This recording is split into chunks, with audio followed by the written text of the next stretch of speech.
baik itu siswa, baik itu teacher-teacher, baik itu orang tua, murid yang hadir ibadah sekarang ini sekalipun online. Apa kabar kalian? Tentu baik-baik ya, puji Tuhan. Itu karena anugerah Tuhan, itu karena kasih sayang Tuhan kepada kita. Kita bersyukur untuk sekarang kita kembali beribadah kepada Tuhan. Mari kita siapkan hati kita. Kita mau datang kepada Tuhan. Walaupun kamu di rumah, teacher di sini, tapi Tuhan hadir di ibadah kita hari ini. Kita tidak pernah meragukan kasih sayang Tuhan. Betul? Karena apa? Karena Tuhan selalu baik kepada kita. Kita bernyanyi pujian, tiada pernah kuragukan kasih setiamu ya Tuhan. Mari dengan sikap berdiri kita naikkan pujian ini, dan biarlah ini ungkapan terima kasih kita kepada Tuhan.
rasakan bahwa Tuhan selalu hadir di dalam kehidupan kami, memberi kekuatan, memberikan penghiburan, memberikan sukacita ketika kami mengalami banyak masalah di dalam kehidupan kami. Untuk itu Tuhan, kami bersyukur dan kami bangga memiliki Allah seperti Engkau, dan kami sungguh serahkan hidup kami seumur hidup kami. Hari ini Tuhan, kami serahkan worship kami kepadamu. Tuhanlah yang memberkati kami dimanapun kami berada. Kami percaya Tuhan hadir di tengah-tengah ibadah kami. Terpuji namamu Tuhan, kami akan mulai worship kami. Dalam Yesus kami berdoa. Amin. Oke, anak-anak kami sekalian, teacher ingin bertanya kepada kamu, bagaimana pembelajaranmu di rumah? Asik atau gimana ya? Ya, yang pasti kita harus belajar menikmati walaupun hal itu tidak menyenangkan. Ya, kita belajar menikmati, kita belajar bersukacita. Kita bersukacita, walaupun mungkin kita tidak senang ya, kita tidak nyaman dalam kondisi saat ini, tapi mari kita belajar bersukacita. Karena apa? Di dalam sukacita kita memperoleh kekuatan. Untuk itu kita katakan, Tuhan, walaupun banyak masalah yang kami hadapi, tapi kami menerima sukacita dari Tuhan. Kita naikkan pujian, terima sukacita sejati. Mari bernyanyi dengan sukacita, masih dalam keadaan berdiri.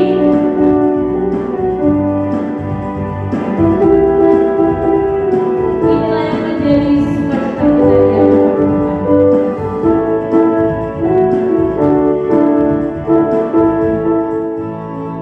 Terima sukacita suka, itulah kekuatan.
anugerah semata.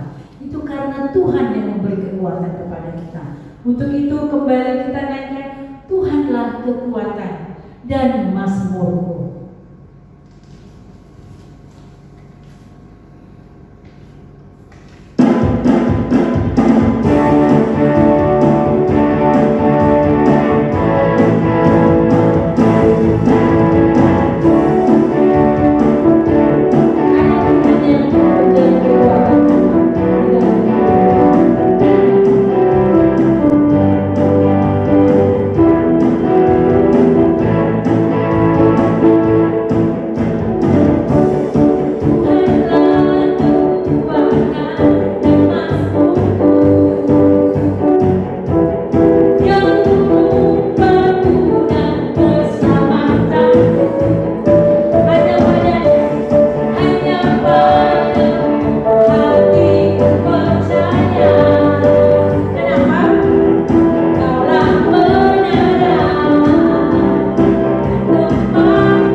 Kita sambut firman Tuhan. Setelah lagu ini, Teacher Rusdi akan menyampaikan firman Tuhan kepada kita semuanya. Tanaikan pujian, ku yakin saat kau berfirman, ku menang saat kau bertindak. Inilah yang menjadi iman percaya kita kepada Tuhan.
dalam Tuhan Yesus. Bagaimana? Apakah kalian sehat-sehat saja? Teacher berharap kalian sehat-sehat saja dan tetap menjaga sesuai dengan protokol pemerintah, ya. Dan bukan hanya kalian, orang tua kalian juga kita berharap sehat-sehat saja. Nah, hari ini untuk renungan kita pada pagi hari ini, kita akan ambil di dalam 2 Timotius. 2 Timotius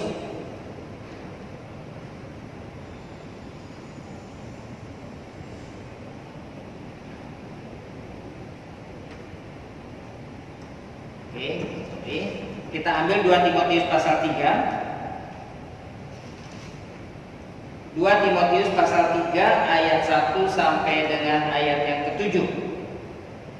Saya akan bacakan untuk kalian semua. Ketahuilah bahwa pada hari-hari terakhir akan datang masa yang sukar.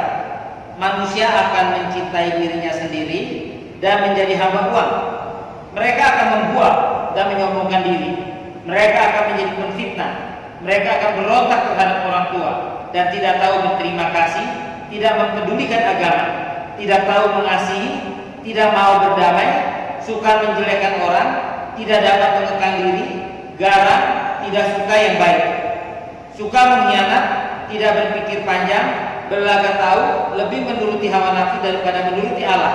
Secara lahiriah mereka menjalankan ibadah mereka, tapi pada hakikatnya mereka memungkiri kekuatannya. Jauhilah mereka, sebab di antara mereka terdapat orang-orang yang menyelundup ke rumah orang lain dan menjerat perempuan-perempuan lemah yang syarat dengan dosa dan dikuasai oleh berbagai-bagai nafsu, yang walaupun selalu ingin diajar namun tidak pernah dapat mengenal kebenaran. Mari kita tundukkan kepala kita akan masuk di dalam doa. Bapa, kami berterima kasih untuk pagi ini kami boleh kembali mendengarkan firman-Mu. Sucikan hati dan pikiran kami sehingga firman-Mu boleh jatuh di dalam tanah hati yang subur dan boleh mengubah kehidupan kami. Kuduskan hamba-Mu, berkati hamba-Mu supaya layak menjadi pemberita kebenaran firman-Mu yang hidup, yang kudus, yang benar, yang boleh merubah kehidupan kami.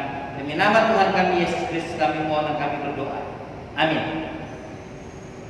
Saudara-saudara, 2 Timotius pasal 3 ayat 1 sampai 7, ya, bahkan 2 Timotius keseluruhan itu ditulis oleh Rasul Paulus. Nah, siapa sebenarnya Rasul Paulus? Rasul Paulus adalah orang Yahudi asli. Dia murid seorang Profesor Gamaliel. Dia memiliki kedudukan yang tinggi di dalam agama Yahudi. Sampai suatu kali ketika dia berjalan mau menganiaya pengikut Kristus, di tengah jalan Tuhan menyatakan diri dan dia jatuh, kemudian matanya buta. Di situ merupakan titik awal dari titik balik Paulus, dari orang yang membenci Tuhan Yesus sampai akhirnya menjadi pengikut Kristus yang setia. Nah, sesudah dia mengalami pertobatan, maka di mana-mana Paulus selalu memberitakan karya kasih Kristus kepada setiap orang yang dia temui. Di sinagoga dia beritakan Kristus. Di mana-mana dia selalu memberitakan Kristus. Nah, sampai suatu kali ya, dia ditangkap dan dimasukkan penjara demi nama Yesus. Nah, 2 Timotius pasal 3 ayat 1 sampai 7, ya, atau 2 Timotius semuanya ini ditulis ketika Rasul Paulus ada di penjara. Apakah ketika di penjara dia minta tolong untuk dibebaskan? Tidak. Justru di penjara dia masih memikirkan pekerjaan Tuhan. Itu sebabnya dia menulis surat ini ya, kepada anak rohaninya yaitu Timotius. Nah, di dalam 2 Timotius pasal 3 dikatakan ayat yang pertama. 2 Timotius pasal 3 dikatakan ayat pertama, ketahuilah bahwa pada hari-hari terakhir akan datang masa yang sukar. Ketahuilah pada hari-hari terakhir akan datang masa yang sukar. Nah, hari-hari terakhir, apakah ini menunjuk pada zamannya Timotius atau menunjuk pada zaman sekarang atau nanti? Nah, untuk menjawab ini kita akan melihat sebenarnya ketika Yesus datang pertama kali, ketika Tuhan Yesus datang pertama kali, ya, itu sudah merupakan zaman akhir. Mari kita baca coba di Ibrani pasal pertama, ya. Ibrani pasal pertama ayat pertama. Setelah pada zaman dahulu Allah berulang kali dan dalam berbagai cara berbicara kepada nenek moyang kita dengan perantaraan nabi-nabi. Maka pada zaman akhir ini, ayat kedua, maka pada zaman akhir ini Ia telah berbicara kepada kita dengan perantaraan anaknya yang telah Ia tetapkan sebagai yang berhak menerima segala yang ada. Oleh Dia Allah telah menjadikan alam semesta. Jadi ketika Yesus datang pertama kali ke dunia, itu sudah memasuki zaman akhir. Nah, antara kedatangan Yesus pertama dengan kedatangan Yesus kedua, kita tidak tahu kapan Tuhan Yesus yang kedua. Nah, zaman akhir Tuhan datang terus berjalan, tik tak tik tok terus, ya, terus memasuki. Nah, kapan sih akhir daripada akhir zaman? Tidak ada orang yang tahu. Saya percaya para rasul pun tidak tahu kapan Tuhan Yesus akan datang. Kapan Tuhan Yesus akan datang? Mungkin bagi Rasul Paulus, dia tidak pernah menyangka kalau Tuhan Yesus sampai abad kedua ini masih belum datang. Karena kita tidak tahu. Karena Tuhan Yesus datang seperti pencuri. Jadi ketika para rasul atau penulis surat Alkitab ini, dia menulis dan berkata pada hari-hari terakhir. Berarti saya tidak salah. Nah, kalau saat ini saya berkata pada hari-hari terakhir ini, kita nggak tahu kapan Tuhan Yesus datang. Mungkin Tuhan Yesus datang 100 tahun kemudian, 200 tahun kemudian, 300 tahun kemudian, 400 tahun kemudian. Tidak ada yang tahu. Jadi itu sebabnya ketika Timotius menulis ini pada hari-hari terakhir dikatakan akan datang masa yang sukar. Hari-hari terakhir datang masa yang sukar. Dari ketika Tuhan Yesus datang pertama sampai abad pertama, kedua, ketiga, abad ke-20, ke-21 sampai sekarang. Kita percaya firman Tuhan ini iya dan amin. Akan datang masa yang sukar. Bahkan terus bertambah sukar sampai akhir daripada akhir zaman. Pada akhir zaman ini atau pada hari-hari terakhir ini akan datang masa yang sukar. Nah, kata sukar di sini dari kata kalepo. Nah, kata kalepo itu juga ada yang menerjemahkan dengan kata berbahaya. Contoh misalnya, kita buka di dalam Matius pasal 8 ayat 28. Matius pasal 8 ayat 28. Saya akan bacakan untuk kita semua. Setibanya di seberang, yaitu di daerah Gadara, di daerah orang Gadara, datanglah dari pekuburan 2 orang yang kerasukan setan menemui Yesus. Mereka sangat berbahaya sehingga tidak seorang pun yang berani melalui jalan itu. Nah, dikatakan di sini kata kalepo itu dipakai di dalam ayat 28b. Mereka sangat berbahaya. Nah, kata berbahaya di sini memakai kata kalepo. Jadi ketika kita berkata pada hari-hari terakhir ini akan datang masa yang sukar, sama dengan akan datang masa yang berbahaya. Pertanyaannya sekarang, kenapa berbahaya? Apakah dari luar kekristenan atau dari dalam kekristenan? Ada yang mengatakan berbahaya karena orang Kristen dianiaya, orang Kristen dijebloskan ke penjara, orang Kristen dirajam dengan batu, orang Kristen dibunuh. Itu berbahaya dari luar kekristenan. Tetapi saya lebih cenderung ayat ini bukan berbicara dari orang yang dari luar kekristenan. Tidak berbicara dari orang suka dari luar kekristenan, tapi dari dalam kekristenan sendiri. Kenapa? Karena di ayat yang kelima, Ibrani pasal 2 ayat yang kelima, 2 Timotius pasal yang ketiga ayat yang kelima, dikatakan secara lahiriah mereka menjalankan ibadah mereka. Jadi saya percaya pada hari-hari terakhir akan datang masa yang sukar. Itu bukan dari luar kekristenan saja, tapi dari dalam kekristenan. Dari dalam kekristenan. Sekarang kita ada di dalam pandemi corona. Kalau tubuh kita kuat, kita bisa melawan virus tersebut. Tapi kalau tubuh kita lemah, penuh penyakitan, virus corona mudah menyerang kita dan membunuh kita. Jadi saya percaya ketika dikatakan pada hari-hari terakhir akan datang masa yang sukar, masa yang berbahaya, itu bukan hanya dari luar, tapi dari dalam kekristenan sendiri. Sukar dalam hal apa? Nah, dijawab di dalam 2 Timotius pasal ketiga dari ayat yang kedua. Saya akan bacakan ke kita. Saya akan baca 2 kali, ayat 2 sampai dengan ayat yang keempat. Jadi dalam hal apa? Yang pertama di dalam hal moralitas. Di dalam hal moralitas, ayat 2 dikatakan manusia akan mencintai dirinya sendiri. Manusia akan mencintai dirinya sendiri dan menjadi hamba uang. Mereka akan membuat dan menyombongkan diri. Mereka akan menjadi penfitnah.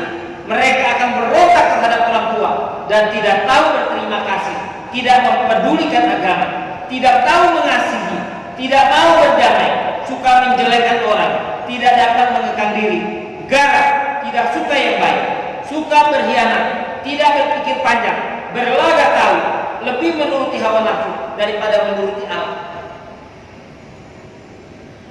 Ini kerusakan di dalam gereja, kerusakan moralitas di dalam gereja. Kalau gereja, di dalam gereja manusia hanya mencintai dirinya sendiri. Di dalam gereja manusia hanya mencintai uang dan menjadi hamba uang.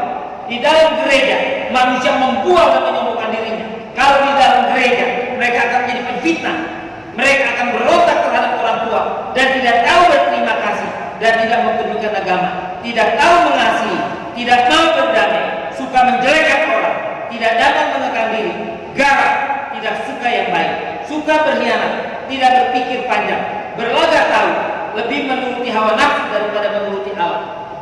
Ini poin yang pertama. Kalau gereja, poin-poin tadi ada di dalam gereja, bagi saya ini sangat berbahaya sekali. Sangat-sangat berbahaya. Ini yang pertama di dalam moralitas. Jadi akan datang masa yang sukar atau berbahaya. Pertama di dalam moralitas.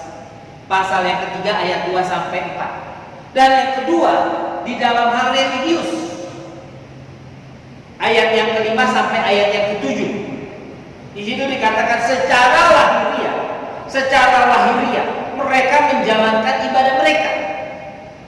Tapi pada hakikatnya mereka memungkiri kekuatannya. Jauhilah mereka. Jadi ini yang kedua secara religius. Mereka kelihatannya beragama. Mereka datang ke gereja, mereka kasih persembahan, mereka bisa melayani, mereka bisa memuji Tuhan, bahkan banyak yang bisa berkhotbah. Tetapi mereka lakukan hanya secara lahiriah. Tidak sungguh-sungguh dengan hati yang tulus dan mengandalkan kekuatan Tuhan. Cara religius bukan hanya itu.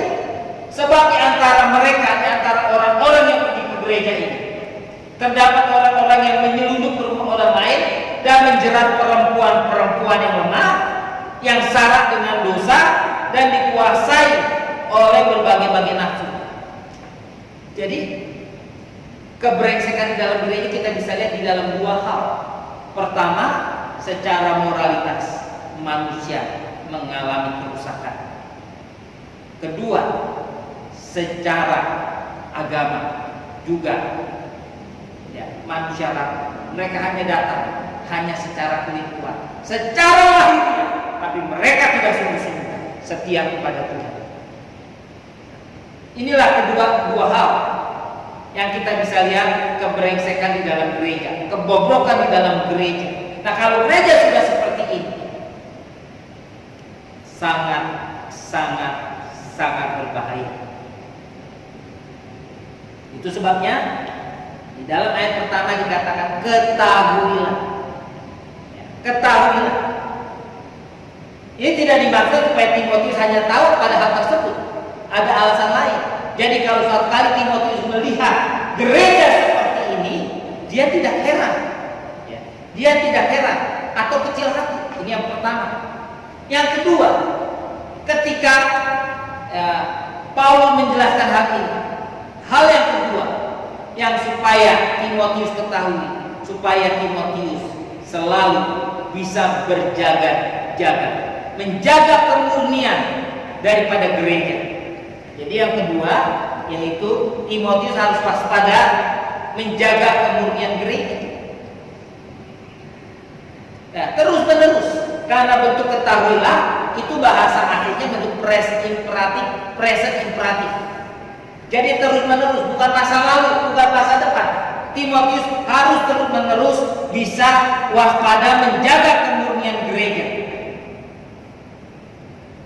Jadi inilah kerusakan gereja di hari-hari terakhir yang Paulus katakan.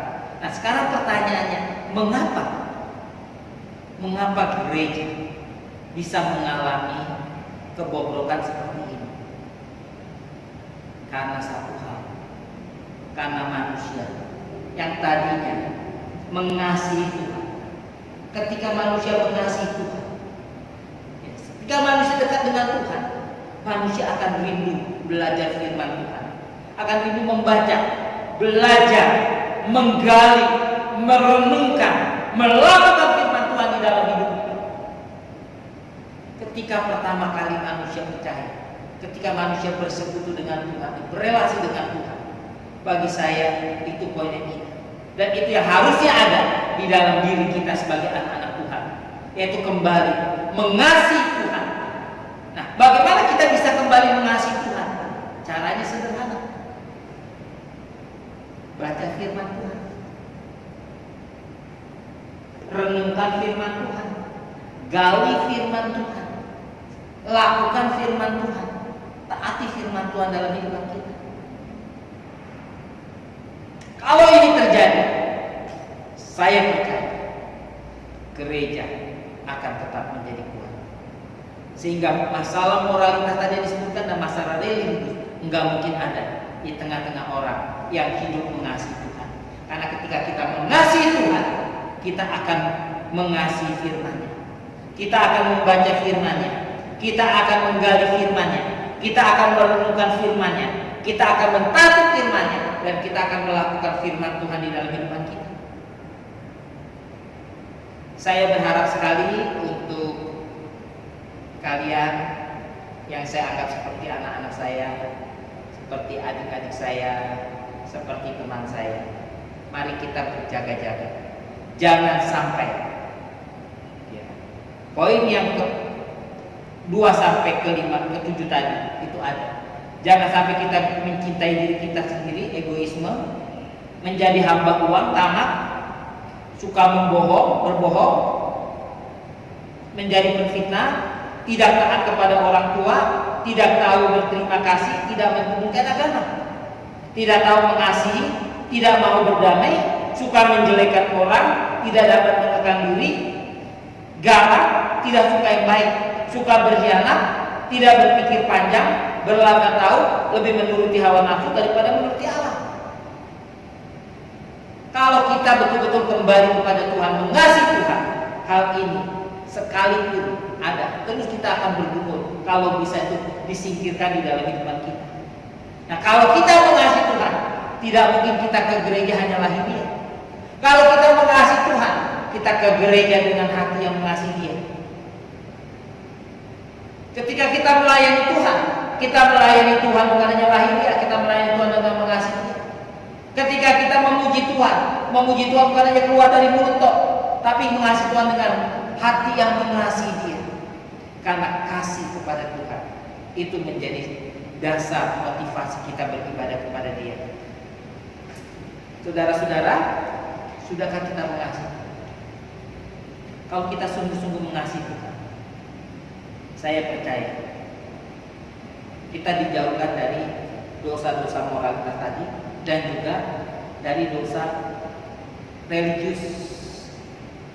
Saya ingin mengakhiri khotbah ini dengan satu ilustrasi. Suatu kali ada beberapa majelis gereja berkunjung ke satu toko sembako jemaat dari gereja tersebut. Nah, ketika dia datang, pas yang dikunjungi itu ada di gereja tersebut, dan dia datang, "Selamat sore kok. Pak majelis, silakan masuk." Pas ketika dia masuk, di meja itu ada Alkitab, dan Alkitabnya itu sudah kotor, ada kecapnya, ada minyaknya. Majelis ini kaget. Dia berkata, "Loh, kenapa kok Alkitab kok bisa kotor begini? Ini kitab suci loh kok. Kitab suci. Kalau bisa, tolonglah dirawat yang baik, bersih, jangan kotor seperti ini." Si Ko ini kemudian berkata, "Pak majelis, saya salah ya?" "Gak salah sih."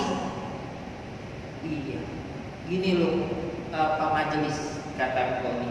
"Gini loh Pak majelis, saya di sini sering baca Alkitab.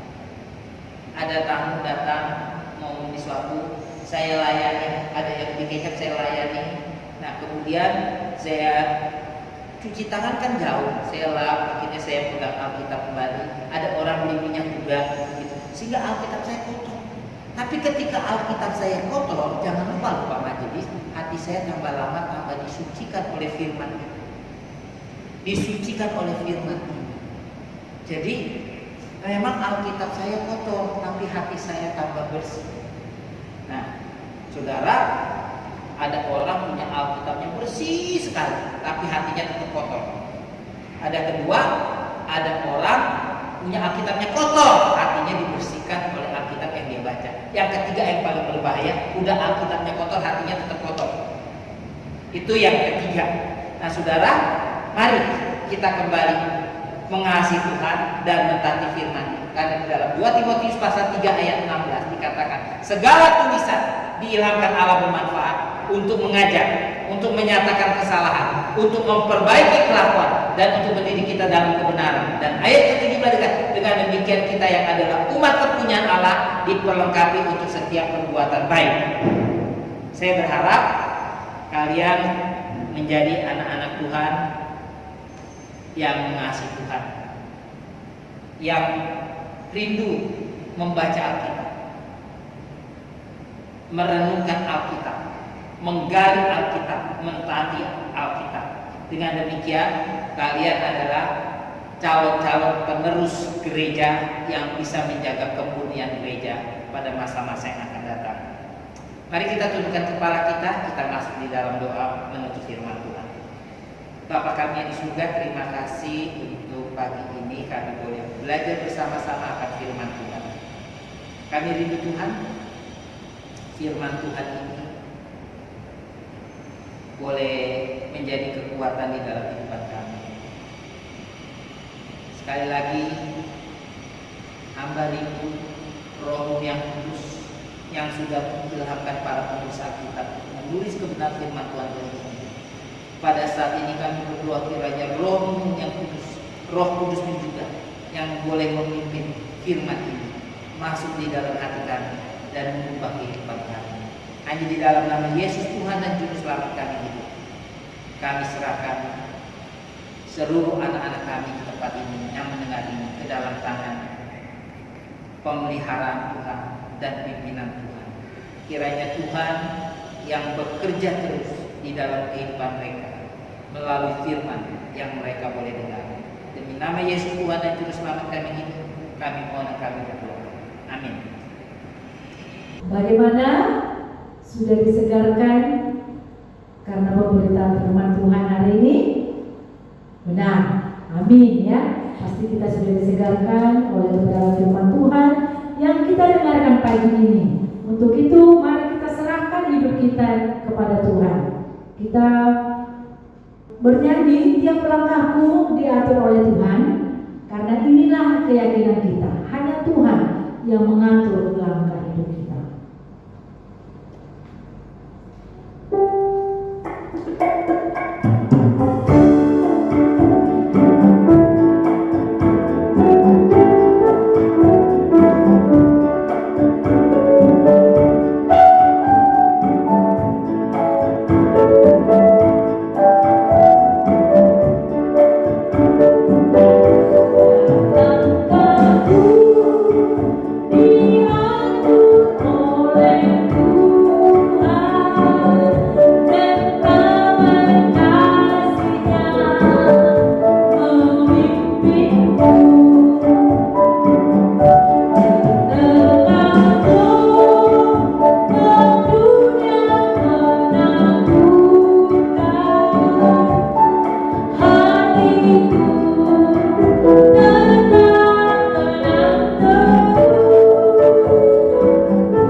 kita tutup ibadah kita pagi ini, kepada anak-anak kami yang masih belajar di rumah, mari tetap semangat ya, tetap kerjakan tugas dan tanggung jawabmu, karena kita mengerjakannya untuk Tuhan, bukan untuk manusia. Untuk itu mari kita berdoa, kita tutup mata, kita berdoa.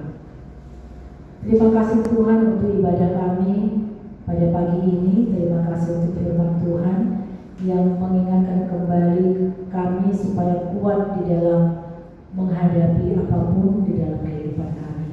Tolong Tuhan setiap kami untuk menjadi anak Tuhan yang kuat, anak Tuhan yang terus bergantung dan berharap kepada Tuhan saja.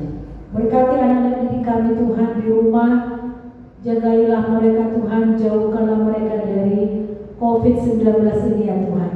Dan mungkin sekalipun tidak nyaman belajar di rumah Tuhan, tapi tolong kami untuk dapat belajar menikmati, sehingga kami dapat bersuka cita di dalam pembelajaran online ini ya Tuhan. Berkati anak didik kami, ketika mereka malas Tuhan berikan semangat, ketika mereka sakit Tuhan sembuhkan penyakit mereka.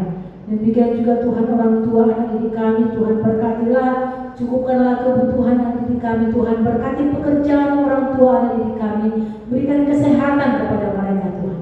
Demikian juga kami teacher-teacher ya Tuhan, berikan kesehatan kepada kami, berikan hikmat kepada kami, hati yang bijaksana kepada kami, supaya kami dapat mendidik anak kami, mengajar anak kami sesuai dengan apa yang Tuhan mau. Terima kasih Tuhan.